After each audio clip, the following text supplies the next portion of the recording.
কয়েকটি কুকুর এই এরিয়াতেই থাকে, প্রায় 10-11টা কুকুর। তো কালকে সন্ধ্যার সময়ও ছিল এই কুকুরটি, সন্ধ্যার সময়ও দেখা গেছে 10-11টা কুকুর। তো সকালবেলা উঠা যখন মানে আশেপাশের লোকজন করছে, তখন দেখা গেছে এখানে মানে রাস্তার লগেই 4টা কুকুর মানে মারা গেছে। তো এরা বমি টমি করছে, তো সন্দেহমূলক যে এরা বিষ খাওয়ানি হয়েছে, কারণ দেখাই যাইতেছে যে একখানেই সব টিম ওইটা রয়েছে, যেটা রাত্রে পর্যন্ত তারা সুস্থ সবল আসলো, হঠাৎ কইরা সকালবেলায় সব মারা গেল। বাকি কুকুরটিরও আর দেখা যাইতেছে না, নিশ্চয়ই আশেপাশে কোনোখানে থাকবো ঝুপে চাপে। আমরা সকাল থেকে অনেক খুঁজাখুঁজি করছি, বাকিটারে দেখা গেছে না আর কি।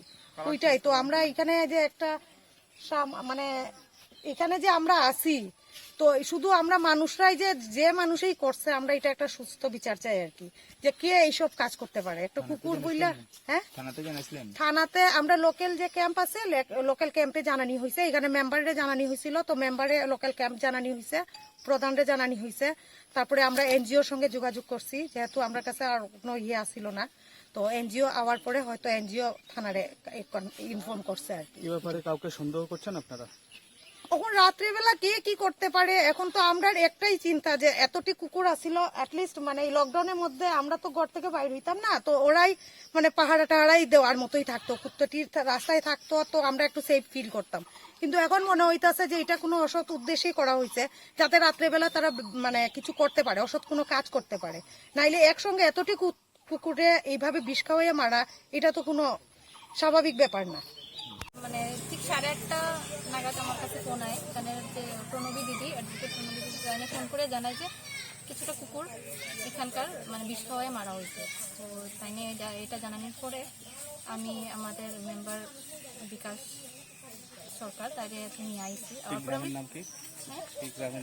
এই গ্রামের নামটা হলো বিলাসপুর। ওয়ার্ডটা তো আমি কইতে পারিনি, 3 নম্বর ওয়ার্ড। 3 নম্বর কয়টা মারা গেছে?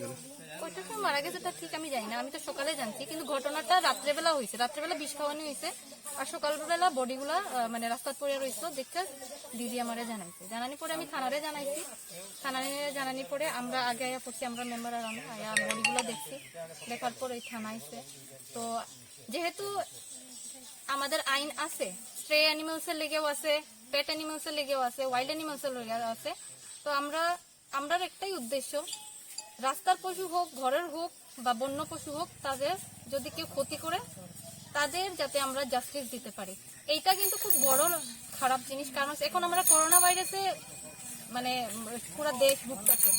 এই সময় যদি আমরা আমাদের যে এরকম মানে সমাজের মধ্যে যদি এরকম মারা হয় পশুরারে, এর থেকেও কিন্তু আরো বেশি রূপ ছড়াইতে পারে, কারণ যে কোনো মানে পশু মানুষরারে মানে যে কোনো ভাবে হেল্প দিয়া থাকে। তো রাস্তার পশুরাও রাস্তার জিনিস খায় তারা রোগরারে নিজের মধ্যে সীমিত রাখে, কিন্তু আজকে যে এরকম মারা হলো, এই বিষয়ের শুরুতে যদি আরেকটা যদি কোনো গৃহপালিত পশু এই কুকুরের বা কিছু খায়ালায়, তাহলে সেও মারা যাইব।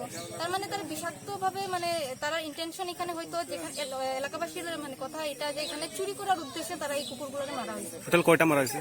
টোটাল 11টা এখানে কুকুর আছে, অন্যরার বডি এখন পর্যন্ত পাওয়া গেছে না, কুকুরটি দেখাও গেছে না, 4টা বডি পাওয়া গেছে যেগুলো এখন পড়িয়া রয়েছে, তার মধ্যে একটা প্রেগনেন্ট কুকুর। তো যদি মানসিকতা এতই ছোট হয়ে থাকে, একটা প্রেগনেন্ট কুকুর যে বাচ্চা জন্ম দিব, আমরা যেভাবে মানুষরাও মানে একটা প্রেগনেন্ট মহিলা হইলো তারা যেভাবে আমরা মানে যত্ন করি, সেটাও হয়তো এরকম যত্ন করা না, কিন্তু আমরা মানুষ হিসাবে তো তাদের মারতে পারি না। তো এখানে কিছু লোকের নিজের কুকুরও আছিল এখানে, কিন্তু এইটাও ঠিক যে মানুষরা কিন্তু কোনো কুকুর ক্ষতি করছে না, তার মানেটা কি, মারাটা মানেটা হচ্ছে তারা 2 নম্বরই কাজ করতে চায়, হয়তো এই কুকুররা বাধা ছিল যার কারণে তারা মারছে।